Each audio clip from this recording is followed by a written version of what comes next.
নমস্কার বন্ধুরা, আজকে আমি কাতলা মাছের একটা রেসিপি বানিয়ে দেখাবো। তো রেসিপিটা দই দিয়ে পুরোটা বানিয়েছি।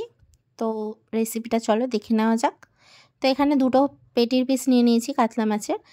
তো মাছগুলোতে ভালো করে নুন, গোলমরিচ আর ভিনিগার মাখিয়ে নিচ্ছি। তোমরা চাইলে ভিনিগারের জায়গায় লেবুর রস মাখিয়ে নিতে পারো। তো মাখিয়ে একটু কড়া করেই ভাজবো, আর হলুদটা যেহেতু দিচ্ছি না তো তার জন্য একটু কড়া করে ভাজতে হবে, নাহলে একটু সাদা সাদা হয়ে থাকবে। তো এখানে তেলটা গরম করে নিচ্ছি, আর সাদা তেল দিয়েই করছি মাছটাকে, কারণ কালার চলে আসবে সর্ষের তেল করলে। তো ভালো করে মাছটাকে কড়া করে ভেজে নিয়েছি দুটো মাছই। ওর মধ্যে ফোড়ন দিয়ে দিচ্ছি তেজপাতা, গোটা শুকনো লঙ্কা আর গোটা গরম মশলা, এলাচ, দারচিনি, লবঙ্গ গোটা গরম মশলার মধ্যে। ও তার মধ্যে পেঁয়াজ বাটা, লঙ্কা বাটা, আদা বাটা, রসুন বাটা। শুকনো লঙ্কার গুঁড়ো এখানে দেবো না, কালার চলে আসবে এই জন্য, তাই জন্য কাঁচা লঙ্কা দিয়েছি। তোমরা চাইলে শুকনো লঙ্কা দিয়ে করতেও পারো, কালার চলে আসবে এটাই।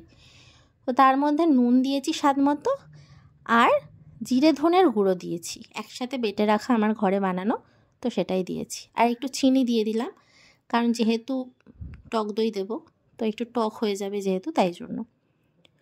তো জল দিয়ে দিলাম, আর টমেটো আমি দেবো না, টক দই যেহেতু দেবো, টমেটো দেবো না। টমেটো দিলেও কালার চলে আসবে তার জন্য। তো ভালো করে মশলাটাকে একটু কষিয়ে নিচ্ছি বেশি কিছুক্ষণ ধরে। বেশিক্ষণ কষালে একটু কালার আসবে, কিন্তু কষাতে তো হবেই, নাহলে টেস্ট হয় না কোনো তরকারিতে। তো তার মধ্যে আমি দিয়ে দিলাম বেটে রাখা কাজু বাদাম, আর তার মধ্যেই আমি ফেটিয়ে নিয়েছিলাম টক দইটা। তো দিয়ে ভালো করে নাড়িয়ে ছাড়িয়ে নিচ্ছি, আর ওই মশলাটাই ধুয়ে রেখে দিয়েছিলাম জলটা, ওটা দিয়ে দিলাম। তো ভালো করে নাড়িয়ে ছাড়িয়ে নিলাম।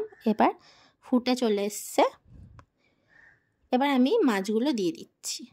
মাছগুলো দিয়ে ভালো করে ঝোলের মধ্যে ডুবিয়ে ডুবিয়ে দিচ্ছি, যাতে ঝোলটা মাছের গায়ে ভালো করে ঢোকে। তো দেখো রান্নাটা কিন্তু খুব সুন্দর হয় খেতে, তোমরা বাড়িতে অবশ্যই ট্রাই করো, খুব ভালো হয় খেতে। তো হয়ে গেছে রান্নাটা। এবারে আমি গরম মশলা গুঁড়ো দিয়ে দিচ্ছি, এটাও বাড়িতে বানিয়েছি।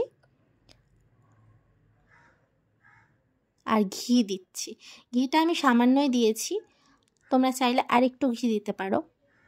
তো দিয়ে ভালো করে নাড়িয়ে ছাড়িয়ে নিচ্ছি। ব্যাস, গ্যাসটা অফ করে দিলেই রেডি কাতলা মাছের এই রেসিপিটা, দই কাতলা। তো বাড়িতে অবশ্যই বানিয়ে দেখো, আর ভাতের সাথে খুব ভালো লাগবে খেতে। আজ তাহলে আসি, আবার একটা অন্য দিনে অন্য একটা ভিডিও নিয়ে তোমাদের সাথে দেখা হবে।